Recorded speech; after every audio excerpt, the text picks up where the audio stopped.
What am I doing? Why am I doing this? I'm pumped. I'm excited. It's gonna be good. Welcome back to my channel. If you are new here, my name is Danielle, and on this channel we talk all things personal development, spirituality, wellness, and so much more. So if that sounds like a good time to you, please do subscribe. And this video today is definitely going to be something a little bit new and a little bit different, because today's video is all about the 75 Hard Transformational Challenge. And I am about to start the 75 Hard Challenge, and I'm super excited. And I just want to be able to really share this journey with you guys and educate you as much as possible about what this is, what I'm doing, what it looks like. Maybe you've heard of the 75 Challenge before, maybe you have no idea what it is. So today's video, just to give you a heads up, is going to be me really explaining what the 75 Hard Challenge is all about, explaining the rules of this program to you guys, giving some tips and suggestions for anyone who might be deciding to, or who has already decided to participate in this program, and also sharing my reasoning, my motivation, and also just my thoughts around this program overall, because honestly, I have a lot of thoughts. And one thing about this 75 Hard is that there are a lot of feelings around it. A diet challenge is trending hard on social media, but could it actually be dangerous? You got to take a look at this. How much would you sacrifice for a shot at becoming mentally tough? The 75 Hard Challenge is a 75-day program created by podcaster Andy Frisella that has amassed hundreds of millions of views on TikTok. The challenge's creator is not a licensed dietitian, certified trainer, or fitness expert, but that hasn't stopped scores of people from going hard for the challenge. I feel like people either are obsessed with it and say that it's life-changing and transformative, and all of those things, or there's the camp of like, it's dangerous, it's unhealthy, it's restrictive, it is unsustainable. There aren't a lot of like happy middle, like medium. Yeah, there's not a lot of balance. And, to be totally transparent, for a while, I was sort of like in this camp over here. I really came to the recognition that I really can't knock it till I have tried it. I can't make judgments if I don't have the personal experience. And any judgments that I am making up until that point are purely coming from like my own belief system, my own assumptions. And I always really like to challenge those things. I think it's really important for us to continuously challenge our beliefs and what we view as truth and what we assume to be the case. And it's just like, it's really easy to get caught into these stories and these belief systems. And then we can kind of like shut ourselves off from other possibilities. And so, amongst other things, that is one of the reasons that I decided to do 75 Hard, is just to challenge my own belief systems about what this program is all about. And if it can be done in a healthy and sustainable and nourishing, if it can be done in a healthy and sustainable and nourishing way. I'm not saying it won't be hard, but I think it can be done. Okay, so let's actually get into what is 75 Hard. So according to creator Andy Frisella, 75 Hard is a 75-day transformational mental challenge. It lasts for, you guessed it, 75 days. And there are 5, although like you could kind of say 6-ish, but we'll get into that. So there are 5 main rules for this challenge. Here are just a few of the rules. You can't have alcohol or cheat meals. You must work out twice a day for 45 minutes, and one of the workouts must be outside. You must drink a gallon of water a day. Take progress photos every day, and there are 0 days off, because if you mess up, you've got to start back at day 1. So is this diet setting people up for mental fitness or failure? 0 compromises, zero substitutions, like zero cheating. You are fully in it for these 75 days. Rule number 1 is that you have to follow a diet. And he really leaves this up to us. Like, this is our choosing, our discretion. There are no rules around what the diet actually should be. That in and of itself is a pro to this program because it allows us to actually choose, and I don't even like to use the word diet, but like a consistent way of eating, a sustainable way of eating that actually could be something that we stick with long term. So it doesn't have to be a fad diet. It doesn't have to be anything restrictive or crazy. You could say, I am going to eat no processed food, or I'm just going to cut out sugar, or you could even say like, my rule is that I'm going to eat or follow like an 80-20 diet, and 80% clean and 20% whatever. So, you know, it could be counting macros, it could be being in a calorie deficit, whatever. Like, the whole point is that you choose a meal plan or a way of eating that is going to fit your goals.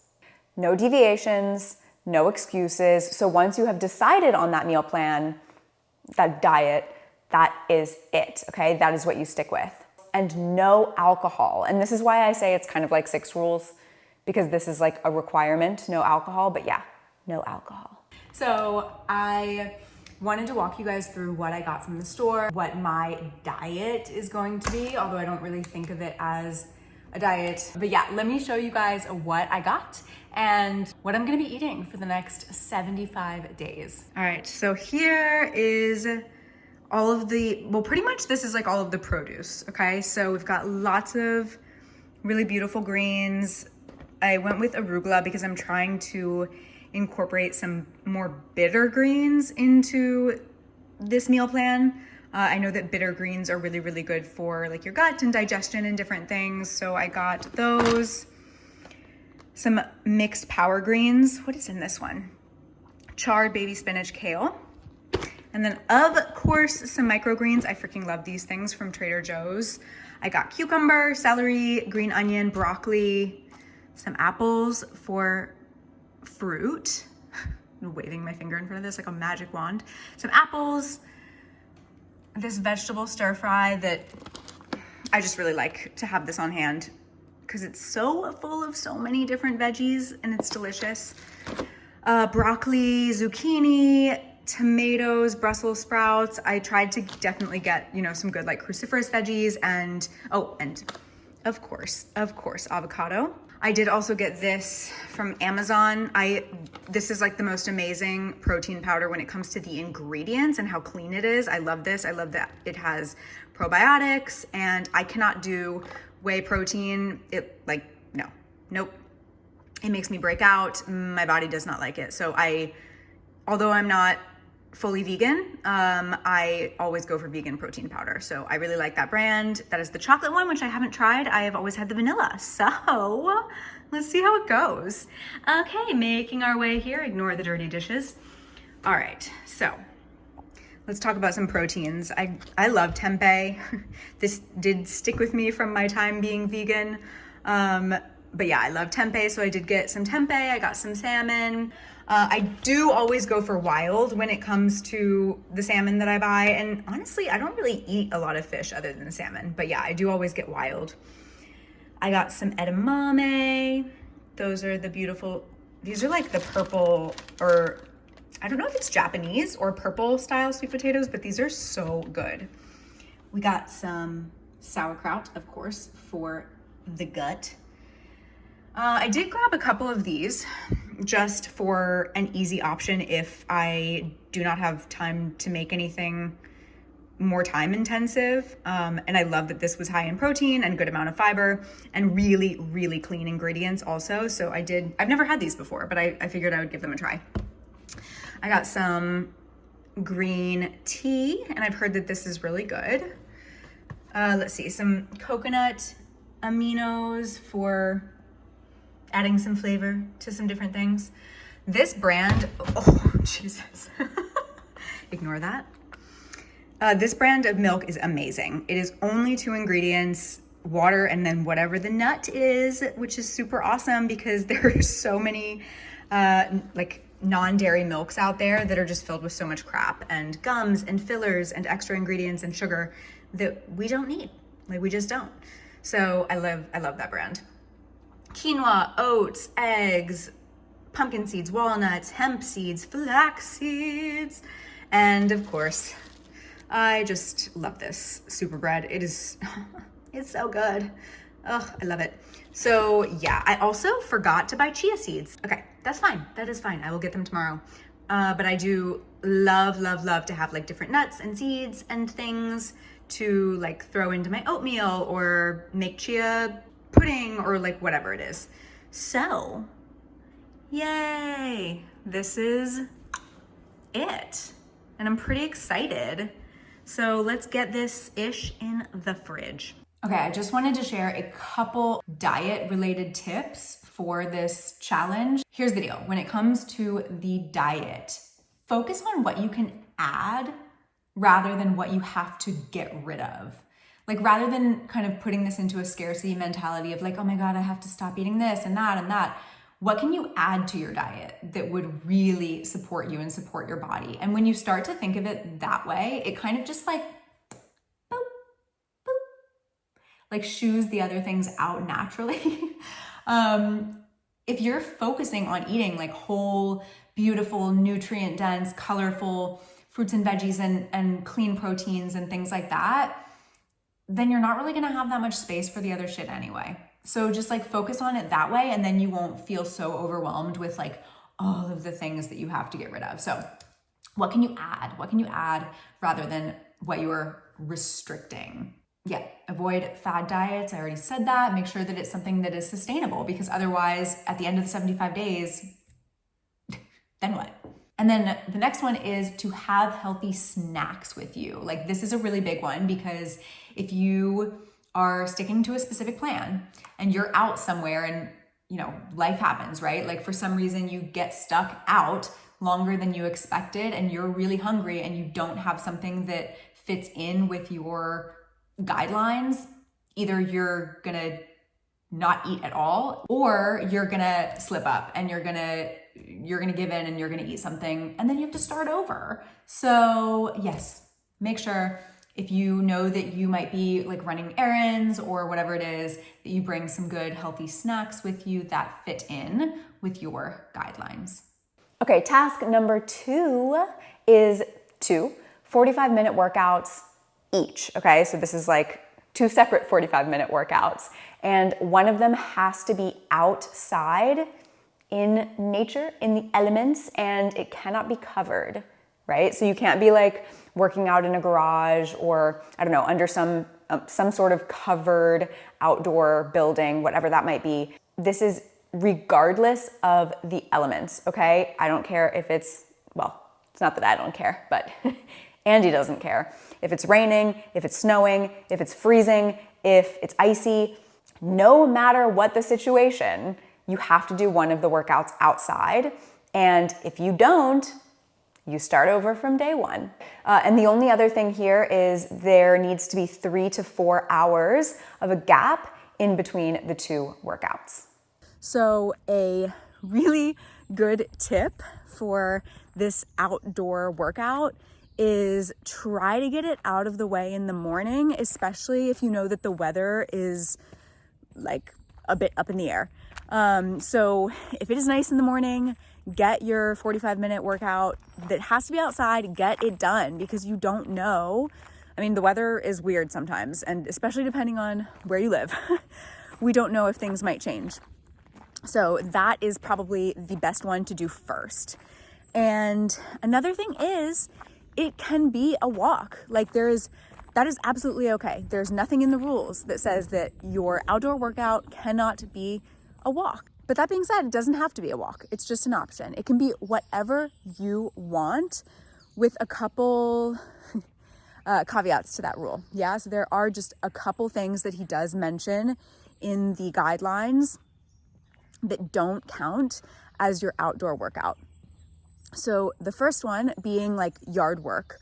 So gardening, mowing the lawn, something like that would not count as the 45-minute workout.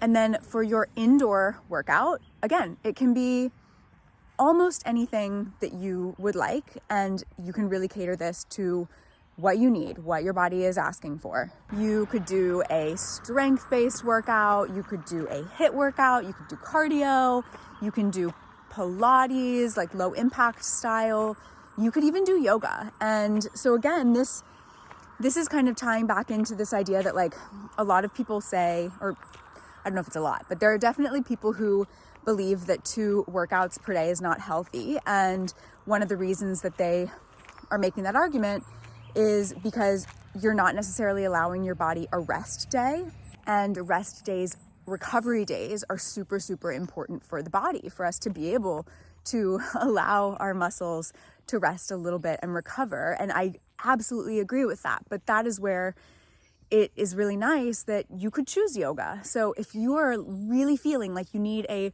recovery day, one day of the week, then do the 45-minute walk and do a yoga class or do a gentle Pilates class or whatever that is. The one thing that he does say here, though, is that stretching does not count. So just your like generic, normal stretches, but yoga does count, just not stretching. I will actually put a screenshot on the screen of the types of workouts that he essentially says like do count. And then I will also put up on the screen a list of the different types of movement that he essentially says do not count towards your 45 towards your 45-minute workout. So hopefully that really clarifies everything for you guys.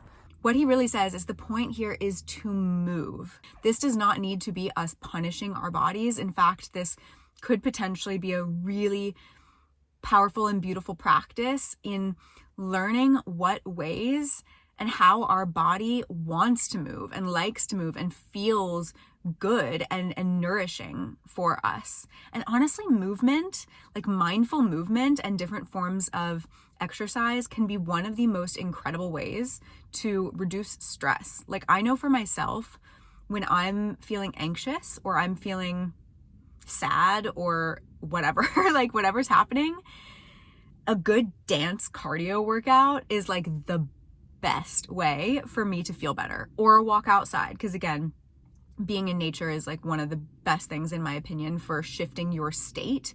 But yeah, like a good dance workout or being in nature. And that's just for me. It could be different for you, but this is a beautiful opportunity to discover what that is. And yeah, to learn what feels good for your body. And that's one of the biggest tips that I will say when it comes to the workout portion of this, in terms of being successful and having it be lasting and sustainable, is find workouts that are fun. Find workouts that feel good to you. Working out should not feel like a punishment. It should not feel like torture. Task number 3 is to drink a gallon of water every single day.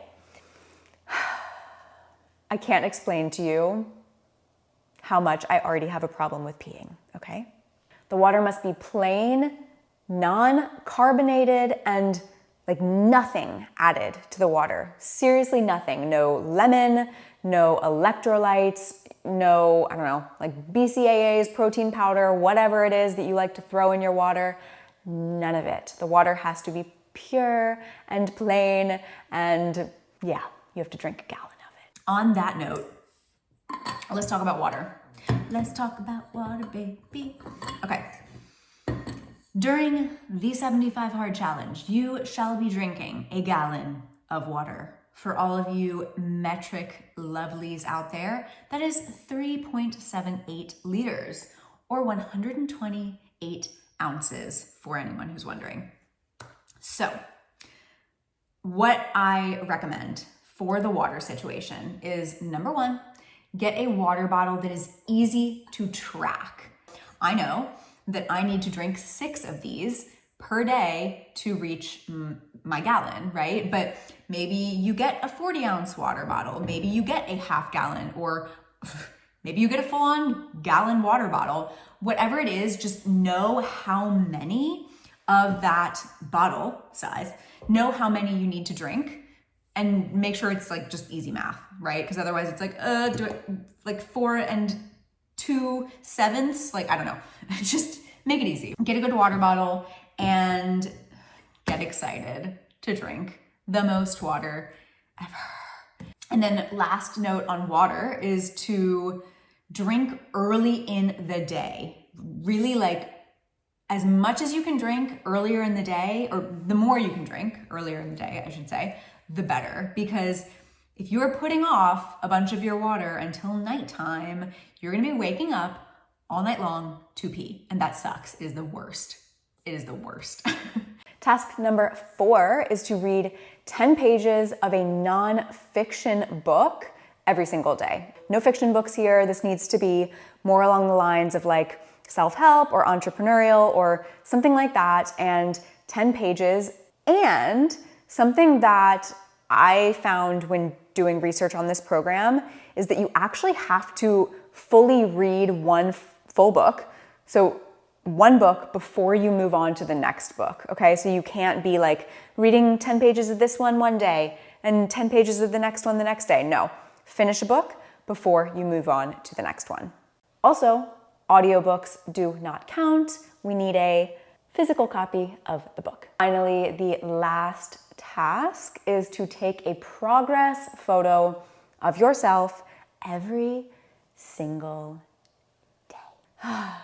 I have my thoughts. I have my thoughts around this one, but like, whatever. I'll do it. I don't really see the point in an every single day progress picture because you guys, like, our bodies fluctuate so much day to day, especially for women, like going through our cycles and experiencing maybe a little bit more bloating or whatever it is, you know, from one day to the next, like, we're not really gonna see those significant changes. I get it in like the longer sense of the program. Like, I definitely could understand being able to look at that first initial progress photo from the very first day and then seeing your progress photo on day 75 and like seeing how far you've come. And I think that that's awesome and very exciting. Do I think you need to take one every day? No, maybe like once a week, once every 2 weeks would be more, I don't know, it would make more sense to me, but like, I didn't create it, so it's fine. So again, if you fail to complete anything, if you miss one sip of water, if you don't read one page, if you miss anything, you start over from day one. So that is for sure a challenge. Why do I do this? Because it's going to create mental toughness, but what's the regime? What's the regimen about? Well, it's about inconvenience. Okay. There's a reason for every single one of those items, a very specific reason.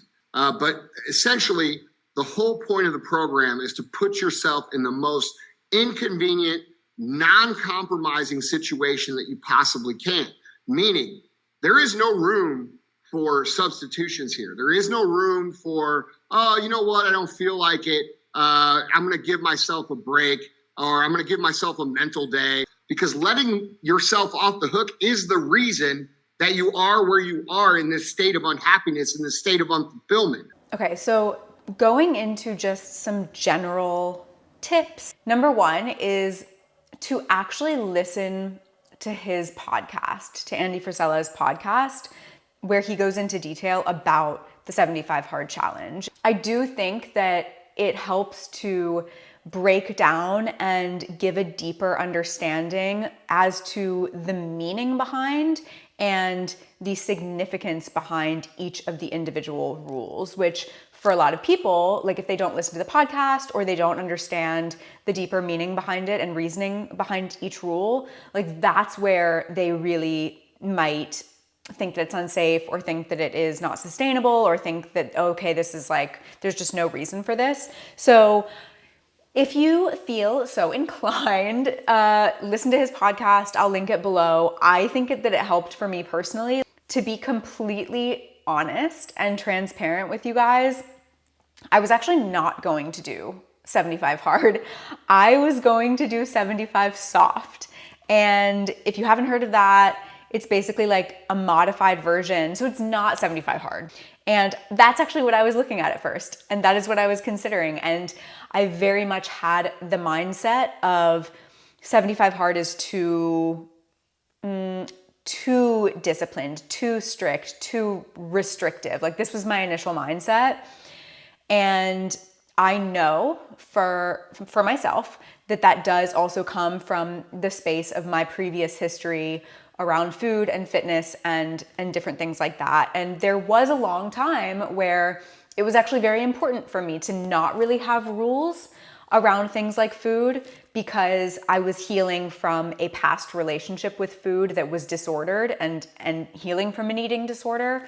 And so I did need some time and space where I didn't have rules. Like that was just important for my own healing process. And thankfully, that is in the past. But I think that I still sort of had this mindset around like just rules being unsafe. And that was where my head was. I know that I have my own beliefs and my own perceptions around this idea of discipline. And I actually really want to challenge that. If you want to listen to the podcast, I'll link that below, but enough of that. The next thing that Andy Frisella recommends, and I agree with this very strongly, is not to go into this program with a try mentality. What's the biggest mistake that people tend to make while on 75 hard, starting 75 hard? What's the biggest mistake that Trying people... 75 hard. Trying it. What do you mean? 75 hard is not something you try. Okay? The biggest mistake I see when it comes to 75 hard is how people speak about it when they're first starting.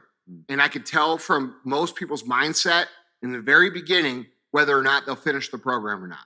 Because there's two distinct people.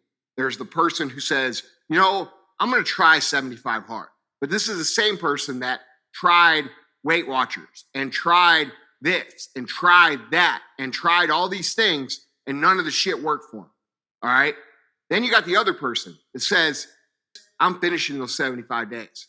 Only one of those people finishes the 75 days. Okay. So the people who look at it as some sort of weight loss thing, they tend to never finish it. It's the intention.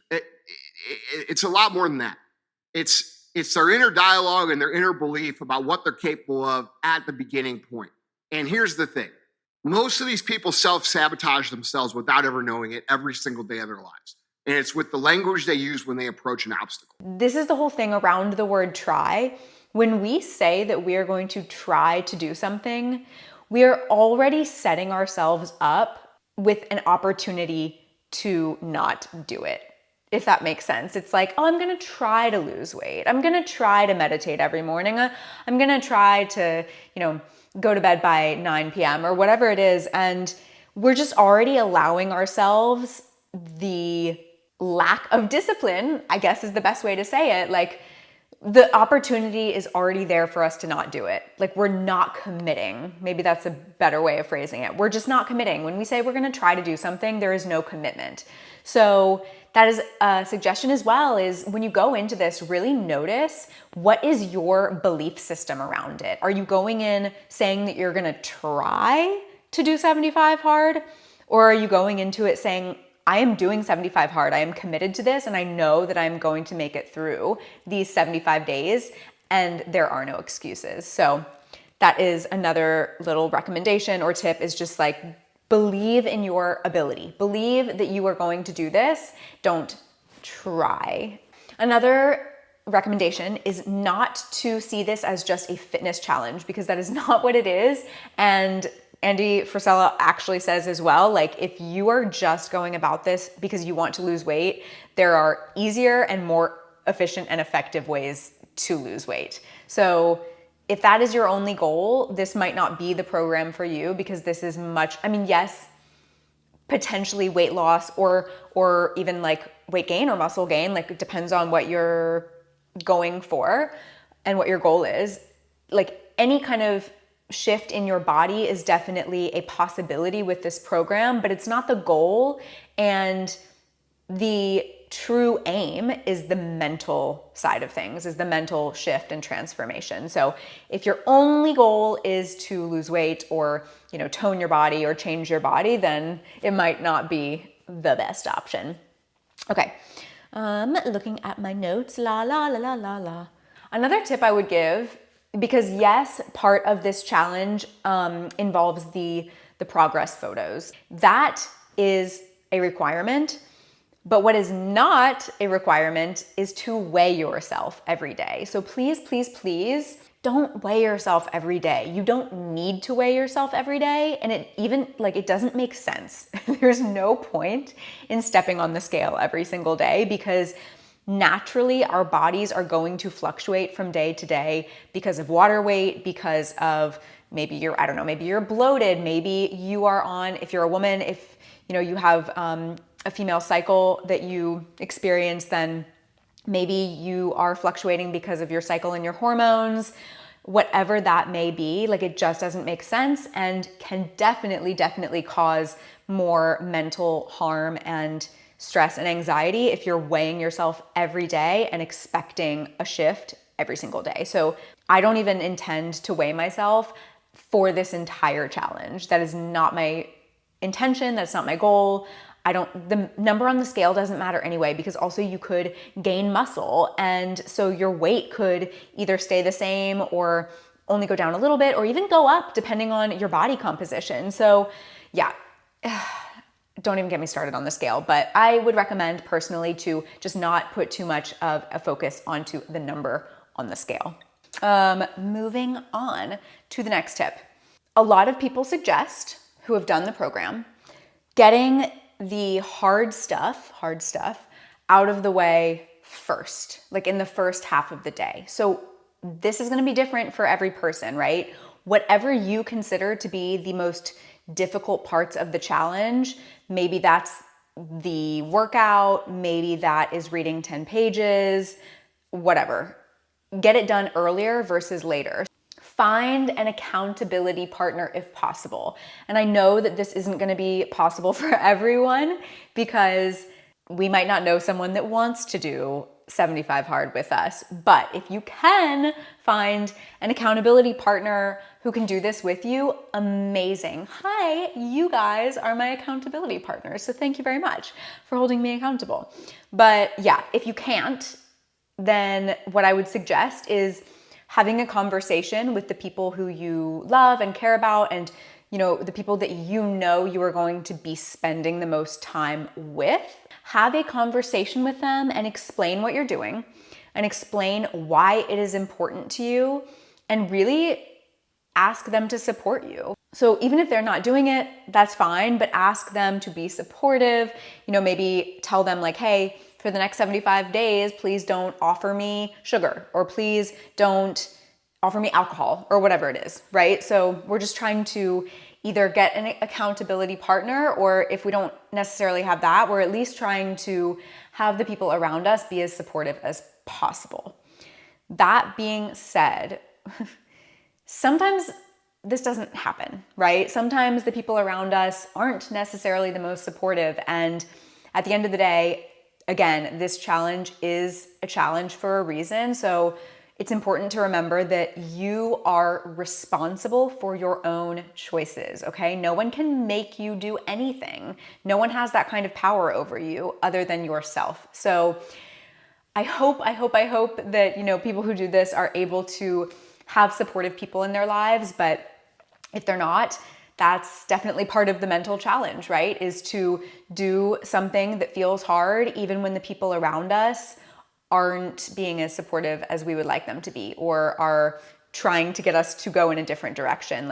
How can we prioritize ourselves and keep the commitments to ourselves that we have made and not be swayed by other people? That kind of actually rolls into the next general guideline, which is, it is so vital, it is so incredibly important to know your why.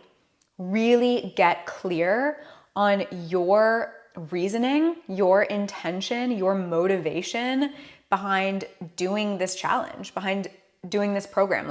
Why do you want to do 75 hard. Because if you do not really clearly know and understand your why, it's gonna be hard. And when those days come where it doesn't feel good, or you're tired, or something else is happening, not having the clarity around your motivation is gonna make it just that much easier to quit or to give up. And so my suggestion here would be to ask yourself what your why is and then dig deeper.